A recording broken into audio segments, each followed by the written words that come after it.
Hello students, vector विश्लेषण part में, सदिश विश्लेषण पार्ट में कुछ सवाल हो गए थे और इसमें कुछ सवाल बचे हैं, जिसमें अगला सवाल है 31 नंबर है। लिखा है एक गोली एक लक्ष्य की ओर 55 मीटर प्रति सेकेंड के वेग से दागी जाती है। ये मान लेते हैं लक्ष्य है और ये गोली है, इसका वेग है 55 मीटर प्रति सेकेंड।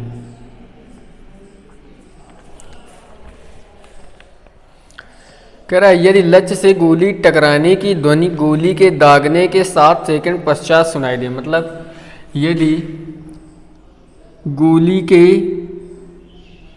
लक्ष्य से गोली टकराने की ध्वनि, लक्ष्य से गोली टकराने की जो ध्वनि है वो गोली के दागने के 7 सेकंड पश्चात सुनाई दे, तो लक्ष्य की दागने के स्थान से दूरी ज्ञात कीजिए। ठीक है, ये 55 मीटर प्रति सेकेंड के वेग से दागी जाती है, तो मान लेते हैं ये जो दूरी है दागने के स्थान से ये x मीटर है। कितनी है? x metre. तो इसको यहाँ तक पहुँचने में मान लेते हैं t1 समय लगा। गोली को लक्ष्य से पहुँचने में मान लेते हैं t1 समय लगा। अब यहाँ से टकराएगी और इसकी जो ध्वनि होगी वो जो है इस साइड में चलेगी और ध्वनि की जो चाल होती है वो 330 मीटर प्रति सेकेंड होती है। 330 मीटर प्रति सेकेंड, लगभग ये 332 मीटर प्रति सेकेंड। तो इतनी दूरी तय करेगी, तो यहाँ तक आने में मान लेते हैं ध्वनि को जो समय लगा वो t2 लगा। कितना समय लगा? t2 लगा। तो कह रहा है कि लक्ष्य की दागने के स्थान से दूरी ज्ञात कीजिए और 7 सेकंड पश्चात जो सुनाई देती है, अर्थात t1 माइनस जो t2 है वो 7 सेकंड है। तो पहले t1 ज्ञात कर लेते हैं। तो t1 इक्वल हो जाएगा गोली को लक्ष्य तक पहुंचने में कितना समय लगेगा, तो समय बराबर होता है दूरी बटे चाल। तो दूरी है x और चाल है 55। ठीक है, इसी प्रकार समय t2 ज्ञात कर लेते हैं कि ध्वनि को उस दागने के स्थान तक आने में कितना समय लगेगा। तो समय बराबर दूरी बटे चाल, तो दूरी वही x और चाल है 330 मीटर। अब इनका अंतर जो दिया है वो 7 सेकेंड दिया है, अर्थात t2 माइनस t1 जो दिया है वो 7 सेकेंड दिया हुआ है। तो t2 का मान रख देंगे x बटे 330 माइनस x बटे 55 बराबर 7। x ले लेंगे कॉमन, तो आ जाएगा, इससे कॉमन ले लेते हैं 11, x बटे 11 कॉमन लेंगे तो ये आ जाएगा 1/30 धन 1/5 बराबर 7 माइनस का ये आ जाएगा x बटे 11 इंटू लासा आएगा 30, तो ये आ गया t1 माइनस t2 होगा भाई। ठीक है, t1 माइनस t2, तो यहाँ पर t1 हो गया, यहाँ पर t2 हो गया, ये माइनस का हो गया, ये प्लस का हो गया। तो ये माइनस का, ये प्लस का, तो ये आ जाएगा माइनस का 1 प्लस का 5 छक्का 30, 5 छक्का 30।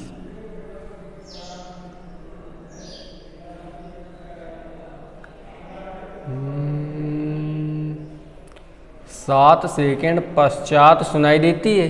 अच्छा, तो गोली यहाँ से यहाँ तक गई, फिर यहाँ से यहाँ तक पुनः आई, तो ये जो है 7 सेकेंड बाद सुनाई देती है। तो ये हो जाएगा t1 प्लस t2 इक्वल 7। ये आ जाएगा, ये दोनों प्लस के होंगे, तो आ जाएगा 30 एकम 30 और 5 छक्का 30 बराबर 7। ये आ जाएगा 6 1 7 हो जाएगा, x बटे 11 गुणते 30 गुणते 7 बराबर 7। 7 से 7 कैंसिल, x बराबर आ जाएगा 330 मीटर। फिर से सवाल सुन लो। कह रहा है एक गोली एक लक्ष्य की ओर 55 मीटर प्रति सेकेंड के वेग से दागी जाती है। तो एक गोली है, ये लक्ष्य है, 55 मीटर प्रति सेकेंड के वेग से दागी जाती है। गोली से लक्ष्य के स्थान की दूरी मान लेते हैं x है, इसको 55 मीटर प्रति सेकेंड लगते हैं, तो इसको यहाँ से यहाँ तक पहुँचने में कितना समय लगेगा? t1 बराबर हो जाएगा x/55। फिर उसके बाद यदि लक्ष्य से गोली टकराने की ध्वनि गोली के दागने के स्थान से, तो गोली यहाँ से यहाँ तक गई, अब इसके बाद यहाँ टकराएगी तो ध्वनि उत्पन्न होगी, तो ध्वनि यहाँ से यहाँ तक आएगी। तो समय मान लेते हैं t2 लगा और दूरी उसने x तय की और इसकी चाल होती है ध्वनि की 330 मीटर प्रति सेकेंड, तो समय t2 बराबर हो जाएगा x/330 दूरी बटे चाल। और टोटल समय दिया हुआ है 7, तो लिख देंगे t1 + t2 बराबर 7। सॉल्व करेंगे तो आ जाएगा x बराबर 330 मीटर। तो ये जो दूरी है x का मान वो 330 मीटर है। 39 नंबर 32 नंबर दिया है 19.6 मीटर की ऊंचाई पर स्थित 19.6 मीटर की ऊंचाई पर स्थित एक बंदूक से एक गोली 50 मीटर प्रति सेकेंड के क्षैतिज वेग से और दूसरी बंदूक उसी प्रकार की गोली से 100 मीटर प्रति सेकेंड के वेग से छोड़ी जाती है। क्या ये दोनों गोलियां पृथ्वी से टकराएंगी? देखो ये दिया है एक 19.6 मीटर ऊंचाई की एक मीनार है, 19.6 मीटर की ये जो है ऊंची एक मीनार है। इससे जो एक गोली है वो 50 मीटर प्रति सेकेंड के क्षैतिज वेग से छोड़ी जाती है। अच्छा, एक ऐसे 50 मीटर प्रति सेकेंड के वेग से छोड़ी जाती है और जो दूसरी गोली है वो 100 मीटर प्रति सेकेंड के क्षैतिज वेग से छोड़ी जाती है। ये 50 मीटर प्रति सेकेंड और ये जो है 100 मीटर प्रति सेकेंड। क्या ये दोनों गोलियां पृथ्वी से टकराएंगी? तो हाँ, पृथ्वी से टकराएंगी। दूसरा है गोलियों का मार्ग कैसा होगा? तो जो गोलियों का मार्ग होगा वो परवलयाकार होगा, प्रक्षेप के दौरान जो मार्ग होता है वो परवलयाकार होता है। तीसरा है कितने समय पश्चात तथा कौन सी गोली पहले टकराएगी? ठीक है, तो कितने समय पश्चात टकराएंगी वो ज्ञात करना है। ठीक है, तो यहाँ पर क्षैतिज वेग से छोड़ी जाती है तो जो ऊर्ध्व घटक है वो 0 हो जाएगा। h बराबर लिखेंगे सीधे ut + ½ gt² से, तो u के स्थान पर जो ऊर्ध्व घटक है वो 0 है अर्थात u का मान 0 है, तो सीधे लिख देंगे h बराबर ½ gt² पहली गोली के लिए। यह आ जाएगा h का मान दिया है 19.6 1/2, g का मान दिया है 9.8 × t², दशमलव से ये दशमलव खत्म, 98 दूना 196 2 दूनी 4, t² बराबर आया 4, ये t बराबर आ जाएगा 2 सेकेंड। इसी प्रकार दूसरी गोली के लिए लगाएंगे तो भी आएगा t बराबर 2 सेकेंड। क्यों? क्योंकि जो वेग है, जो मतलब जो समय है वो उनके वेग पर निर्भर नहीं कर रहा है, या ऊंचाई जो है उनके वेग पर निर्भर नहीं कर रही है, क्योंकि ऊर्ध्व घटक 0 है तो डायरेक्ट सूत्र लग जाएगा h बराबर ½ gt²। ठीक है, तो दोनों ही 2 सेकेंड के पश्चात टकराएंगे। हाँ, ये हो सकता है कि जो 50 मीटर प्रति सेकेंड के वेग से छोड़ी जाएगी उसका जो परास होगा वो कम होगा, जो 100 मीटर प्रति सेकेंड के वेग से छोड़ी जाएगी उसका परास जो होगा वो अधिक होगा, क्योंकि इसका क्षैतिज वेग अधिक है। जिसका क्षैतिज वेग जितना अधिक उसका परास उतना ही अधिक होगा। अगला सवाल है 33 नंबर, लिखा है 40 मीटर ऊंची मीनार की एक चोटी से एक गोला क्षैतिज दिशा में 20 मीटर प्रति सेकेंड के वेग से छोड़ा जाता है। ये कितने समय पश्चात तथा मीनार से कितनी क्षैतिज दूरी पर पृथ्वी से टकराएगा? देखिए 40 मीटर ऊंची मीनार की एक चोटी से एक गोला, तो 40 मीटर ऊंची एक मीनार है तो ये हो गई 40 मीटर। ओके, फिर दिया है चोटी से एक गोला क्षैतिज दिशा में 20 मीटर प्रति सेकेंड के वेग से छोड़ा जाता है। ये ऐसे छोड़ा जाता है 20 मीटर प्रति सेकेंड के वेग से, 20 मीटर प्रति सेकेंड के वेग से, तो क्षैतिज दिशा में छोड़ा जाता है तो इसका जो ऊर्ध्व घटक होगा वो 0 होगा। कह रहा है कितने समय पश्चात तथा मीनार से कितनी क्षैतिज दूरी पर गिरेगा? तो कितने समय पश्चात, तो मान लेते हैं t समय पश्चात ये पृथ्वी से टकराएगा, तो फिर से भाई ऊर्ध्व घटक 0 है तो लिखेंगे h बराबर ut + u, या ऐसे लिख देंगे h बराबर u sin 0 t + ½ gt²। Sign 0 का मान 0 होता है, या सीधा अपना समझ लेंगे कि ऊर्ध्व घटक इसमें 0 है तो h बराबर आ जाएगा सीधे ½ gt²। तो h का मान दिया हुआ है 40 मीटर 1/2, g का मान रख देते हैं दिया नहीं है इसमें जी का मान, तो 9.8 ही रख देते हैं इंटू टी स्क्वायर। ये आ गया, दशमलव हटाएंगे, 1 0 बढ़ाएंगे, 2 से काट देंगे तो ये 49 आ जाएगा। ये टी स्क्वायर बराबर आ जाएगा 400/49। ये टी बराबर आ जाएगा 20/7।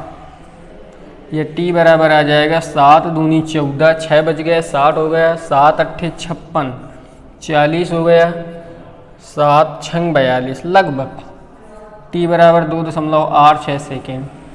तो टी बराबर 2.86 सेकेंड के पश्चात वो पृथ्वी से टकराएगा। फिर इसके बाद कह रहा है कि उसकी क्षैतिज परास कितना होगा, तो क्षैतिज परास लिखेंगे, क्षैतिज परास या क्षैतिज दूरी, तो ये होगा क्षैतिज चाल, दूरी बराबर चाल गुणते समय, तो क्षैतिज चाल दी हुई है 20 मीटर प्रति सेकेंड और गुणते समय दिया हुआ है 2.86। तो आ जाएगा 2 छक्का 12, 2 अट्ठे 16 1 17, 2 दूनी 4 1 5, 2 अंक बाद दशमलव 1 0 है, तो ये आ जाएगा 57.2 मीटर। अगला 34 नंबर दिया है, क्षैतिज दिशा में 100 मीटर प्रति सेकेंड के वेग से उड़ते हुए वायुयान से 2000 मीटर की ऊंचाई से एक पिंड छोड़ा जाता है। ठीक है, ऊंचाई से जो है 2000 मीटर की ऊंचाई पर उड़ते हुए एक विमान से एक पिंड को छोड़ा जाता है। ऐसे यहाँ पर मान लेते हैं ये जो ऊंचाई है वो 2000 मीटर है। यहाँ से कोई एक पिंड छोड़ा जाता है ऐसे हवाई विमान से, और ये पिंड छोड़ा जाता है क्षैतिज दिशा में 100 मीटर प्रति सेकेंड के वेग से। कितने से? 100 मीटर प्रति सेकेंड के वेग से। ये दिया हुआ है, क्षैतिज दिशा में छोड़ा जाता है तो ऊर्ध्व घटक जो होगा वो 0 होगा।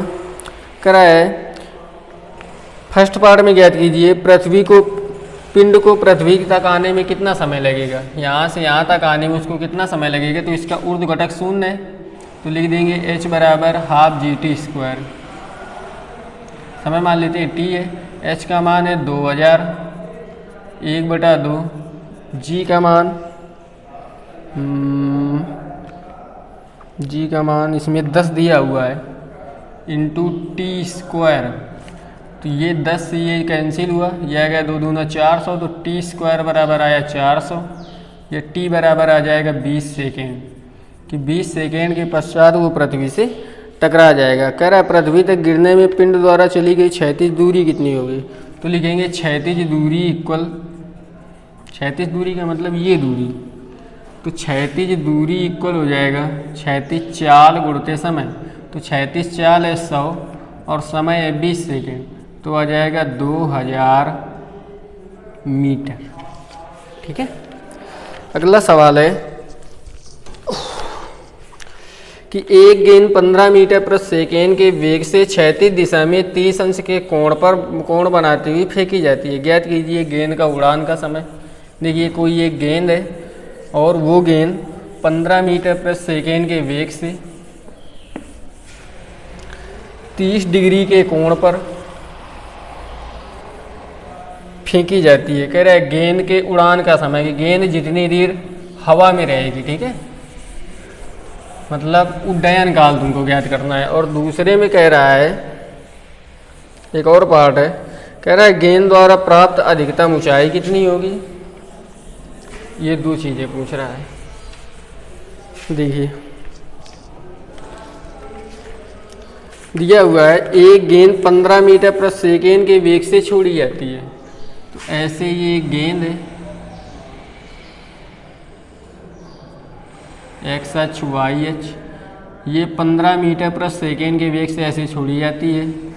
ये कोण दिया हुआ है 30 डिग्री और इसका जो वेग दिया है वो है 15 मीटर प्रति सेकेंड।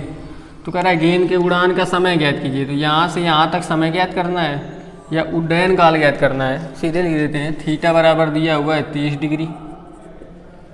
ये सवाल नंबर है 35। और इसमें वेग जो दिया है वो है 15 मीटर प्रति सेकेंड।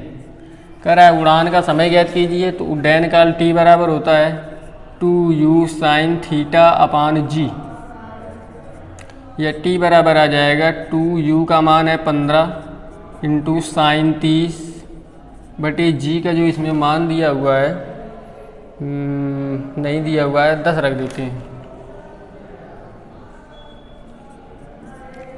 या टी बराबर आ जाएगा 15 दूनी 30 गुणते साइन 30 का मान 1/2 बटे 10 ये कैंसिल, 3 का आधा हो जाएगा 1.5 सेकेंड की जो गेंद होगी वो हवा में 1.5 सेकेंड तक रहेगी।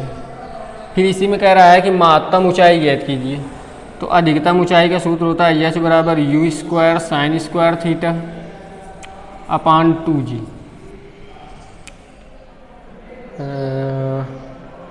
यही सूत्र होता है, ये 0 you square sine square theta minus 2gh यही होता है।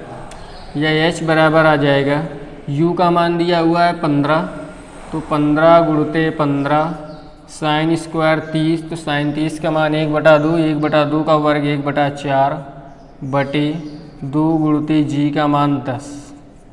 इसको हल कर लेते हैं, तो 15 हो गया 225, दशमलव लगा देंगे एक अंक बाद, 4 दूनी 8, या h बराबर आ जाएगा 8 दूनी 16, 6 बज गया 65 हो गया 8 64, लगभग 2.8 मीटर। 36 नंबर,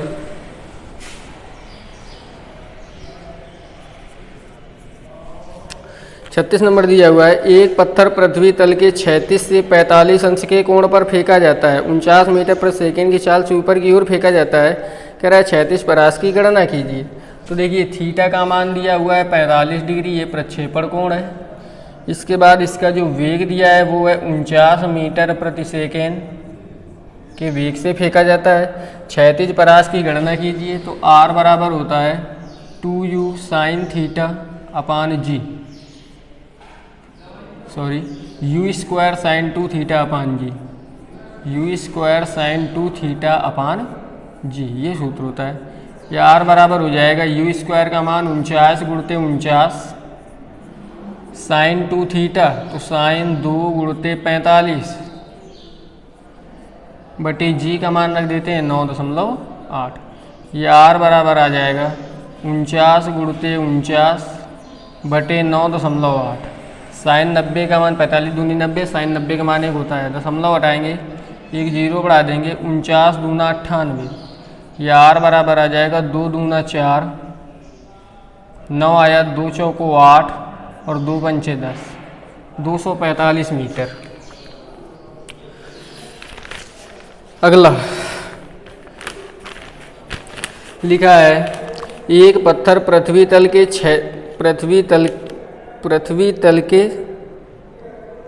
36 से 30 डिग्री कोण पर 49 मीटर प्रति सेकेंड की चाल से फेंका जाता है, उसका उड्डयन काल ज्ञात कीजिए और 36 परास की गणना कीजिए। 37 नंबर सवाल में दिया हुआ है कि एक पत्थर है पृथ्वी तल से 36 से 30 अंश के कोण पर फेंका जाता है, तो ये 30 डिग्री हो गया थीटा का मान। 49 मीटर प्रति सेकेंड के वेग से फेंका जाता है, तो u बराबर 49 मीटर प्रति सेकेंड हो गया। अब पहले पार्ट में कह रहा है कि उड्डयन काल ज्ञात कीजिए, तो उड्डयन काल t बराबर होता है 2u साइन थीटा अपान जी, या t बराबर आ जाएगा 2u का मान दिया है 49 साइन 30 बटे जी का मान 9.8, या 2 गुणते 49 बटे 9.8, साइन 30 का मान होता है 1/2। 2 से 2 कैंसिल हो गया, दशमलव हटाएंगे जीरो बढ़ाएंगे, ये 5 बार में कट जाएगा। t बराबर आ जाएगा 5 सेकेंड। इसके बाद कह रहा है 36 परास की गणना कीजिए, तो दूसरे पार्ट में 36 परास की गणना करना है, तो r बराबर लिख देंगे you square sine 2 theta upon g. यह आ जाएगा u का मान दिया है 49, तो 49 गुणते 49 साइन स्क्वायर 30, ठीक है, तो ये हो जाएगा 1/2 होता है तो 1/4 हो गया अपान जी का मान दिया है 9.8। दशमलव हटाएंगे 1 0 बढ़ाएंगे 49 दूना 98, 4 दूनी 8 आ गया ये कि 490/8। यह आ जाएगा R बराबर 8 का भाग देंगे 8 पंचे 40 या 8 छंग 48। 1 बच गया 10 हो गया 8 एका में 8, 2 बच गया 20 हो गया 8 दूनी 16, 4 बचा 8 पंचे 40, 61.25 मीटर।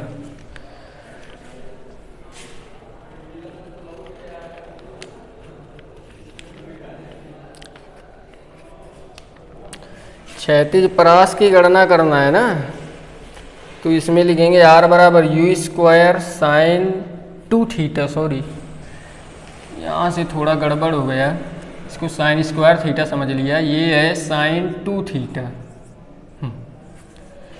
यह R बराबर आ जाएगा u का मान है 49 गुणुते 49 साइन 2 थीटा, तो 2 गुणुते थीटा का मान है 30 बटे जी का मान 9.8। यह R बराबर आ जाएगा 49 गुणुते 49 साइन 60 का मान होता है √3/2 बटे 9.8। दशमलव हटाएंगे 0 बढ़ाएंगे, ये 5 बार में कैंसिल हो गया। ये आ जाएगा 45, 5 को 20, 20 4 24, √3 का मान 1.7 बटे 2 गुणा कर देंगे 17 को 85, 17 चौको 68, 68 8 76 और 17 दूनी 34, 34 7 41, एक अंक बाद दशमलव बटे 2, तो यह 2 दूना 4 0, 2 अट्ठे 16, 2 दूनी 4 लगभग। यह इसमें आ रहा है, इसमें 1.732 रख लेंगे और इसको हल कर लेंगे तो आ जाएगा। ठीक है, R बराबर लिखेंगे u² sign 2 theta upon g, u का मान 49 गुणित 49 साइन 60 का मान √3/2 रख लेंगे, जी का मान 9.8 रख लेंगे। जब इसको हल करेंगे तो आ जाएगा 212.2 मीटर। ठीक है, 8 नंबर।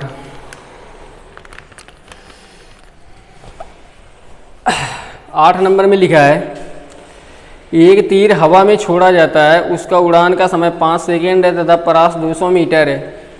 तीर के पहले पार्ट में ज्ञात करना है प्रक्षेपण वेग का ऊर्ध्व घटक, क्षैतिज घटक, अधिकतम ऊंचाई, क्षैतिज से उसका कोण, ये सब तुमको ज्ञात करना है।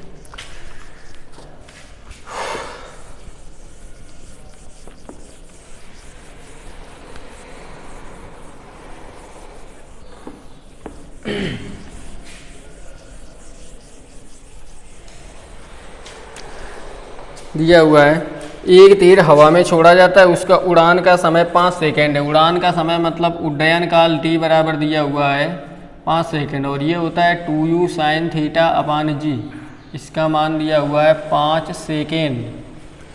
ठीक है, फिर इसके बाद और परास दी हुई है 200 मीटर।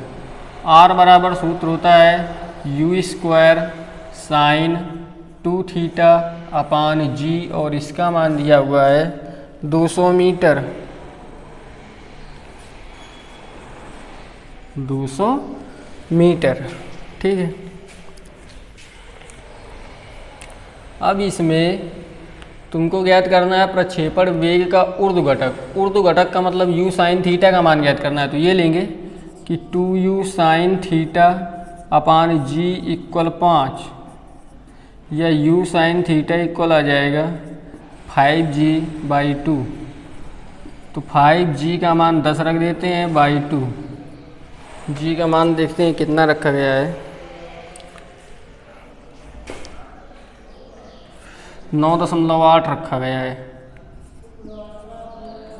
तो 5 अट्ठे 40, 9 पना 45, 45 4 49/2, यह आ जाएगा 2 दूना 4, 2 चौको 8, 2 पंचे 10।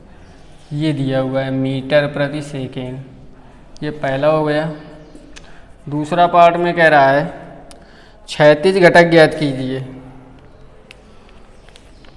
क्षैतिज घटक, क्षैतिज घटक का मतलब किसका वेग पूछ रहा होगा, u साइन थीटा का मान, u कास थीटा का मान है। तो यहाँ से इसको लिख लेते हैं u square sine 2 theta upon g का मान दिया हुआ है 200 मीटर। इसको लिख लेते हैं u गुणते u 2 sine theta into cos theta upon g बराबर 200। या इसको लिख लेंगे, एक को इसके साथ लिख लेंगे और दूसरे u को इसके साथ लिख लेंगे। तो ये आ जाएगा 2 into u sine theta into u cos theta upon g equal 200। यहाँ से u कास थीटा इक्वल आएगा, या मान रख देते हैं तो 2 u साइन थीटा का मान आया 24.5, u कास थीटा का मान ज्ञात करना है बटे जी का मान दिया है 9.8 बराबर 200। तो यहाँ से u कास थीटा का मान आ जाएगा 200 गुणते 9.8 बटे 2 गुणते 24.5, 2 गुणते 24.5 का मतलब है 49 बटे 2। तो 2 पहुँच गया ऊपर, 2 से ये 2 कैंसिल हो गया, दशमलव से ये कैंसिल हुआ, 49 दूना 98, यह आ जाएगा 20 दूनी 40 मीटर प्रति सेकेंड। अगले पार्ट में कह रहा है अधिकतम ऊंचाई ज्ञात कीजिए। तो अधिकतम ऊंचाई का सूत्र होता है h equal you square sine square theta upon 2g। तो u साइन थीटा का मान पता है 49/2 है, तो इसका वर्ग हो जाएगा। तो 49/2 गुणते 49/2 गुणते 2g, तो 2g का मान 9.8। दशमलव हटाएंगे, एक जीरो बढ़ा देंगे, 49 दूनी 98, यह आ जाएगा 2 दूना 4 दूना 8 दूनी 16, यच बराबर आ गया 490 बटे 16। 16 का भाग दे देंगे इसमें, तो 16 3 48,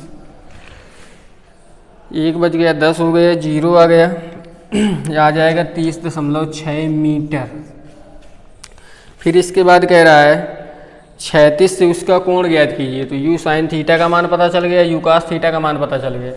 तो यहाँ से हो जाएगा u साइन थीटा बटे u कास थीटा, भाग दे देंगे इनका। तो u साइन थीटा का मान दिया हुआ है 49/2 और u कास थीटा का मान दिया है 40। u से u cancel, tan theta equal हो जाएगा 49 बटे 40 दूनी 80। यह थीटा बराबर आ जाएगा टेन इनवर्स 49 बटे 80। ये हो गया। तो ये 38 नंबर तक सवाल हो गए। इतने जो है आप लोगों, या एक सवाल और देख लीजिए, इसमें लिखा हुआ है एक तोप से 500 मीटर की क्षैतिज दूरी पर गोला फेंकना है। यदि तोप से 100 मीटर प्रति सेकेंड के वेग से गोला फेंका जाता है तो गोले का प्रक्षेपण कोण कितना होगा। जी बराबर दिया हुआ है 10। क्षैतिज दूरी इसकी दी हुई है 500 मीटर। ये आर का मान दिया हुआ है 500 मीटर। आर का मान जो दिया है, क्षैतिज परास दी हुई है वो है 500 मीटर। और इसके बाद इसका वेग दिया है, यू का मान दिया है 100 मीटर प्रति सेकेंड। कह रहा है प्रक्षेपण कोण कितना होगा। तो आर बराबर सीधे सूत्र लिख देंगे you square sine 2 theta upon g. R का मान दिया हुआ है, इसका जो मान है वो है 500 मीटर और जो यू का मान है वो है 100। तो लिख देंगे यू का मान 100 गुणते 100 गुणते साइन 2 थीटा अपान जी का मान इसमें दिया है 10 बराबर 500।